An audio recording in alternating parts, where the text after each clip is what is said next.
Hi friends, అందరికీ నమస్కారం. Welcome to employees updates. Friends, ఈ ఛానల్ ద్వారా టీచర్లకు, ఉద్యోగులకు మరియు పెన్షనర్లకు సంబంధించి ఎటువంటి అప్డేట్స్ వచ్చినా మన ఛానల్లో ఎప్పటికప్పుడు తెలియజేయడం జరుగుతుంది. ఈ వీడియో కనుక మీకు నచ్చినట్లయితే లైక్ చేయండి, షేర్ చేయండి, అలాగే మన ఛానల్ను సబ్స్క్రైబ్ చేసుకోండి.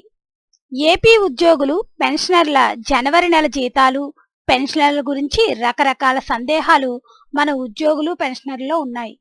ఎందుకంటే హెల్ప్ సైట్లో ఆధార్ ఈకేవైసీ చేస్తేనే జీతాలు వస్తాయని, లేకపోతే రావని అనుమానాలున్నాయి. అయితే వాటన్నిటితో సంబంధం లేకుండానే జీతాలు, బిల్లులు చాలా వరకు సబ్మిట్ చేయడం జరిగింది. సో ఫ్రెండ్స్, సబ్మిట్ చేసినా చేయకపోయినా అయితే ఈ నెలలో జీతాలు అయితే ఖచ్చితంగా రావడం అయితే జరుగుతుంది. ఇప్పటి వరకు సబ్మిట్ చేసిన బిల్లులన్నీ చాలా వరకు గ్రీన్ ఛానల్లోనే ఉన్నాయి. కావున జనవరి నెల జీతాలు, పెన్షనర్ల గురించి ఆందోళన చెందవలసిన అవసరం లేదు.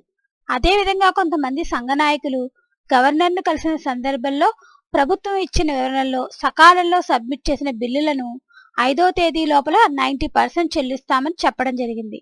కావున జనవరి నెల జీతాలు, పెన్షన్లు ఫిబ్రవరి 5వ తేదీ లోపల జమ అయ్యే అవకాశాలున్నాయి. సో ఫ్రెండ్స్, జనవరి నెల జీతాలు అయితే ఫిబ్రవరి 5వ తేదీ లోపే జమ అయ్యే అవకాశాలున్నాయి ఫ్రెండ్స్. దీనికి సంబంధించి ఎటువంటి అప్డేట్స్ వచ్చినా మన ఛానల్లో తెలియజేయడం జరుగుతుంది. ఈ వీడియో కనుక మీకు నచ్చినట్లయితే లైక్ చేయండి, షేర్ చేయండి, అలాగే మన ఛానల్ను సబ్స్క్రైబ్ చేసుకోండి. Thanks for watching this video.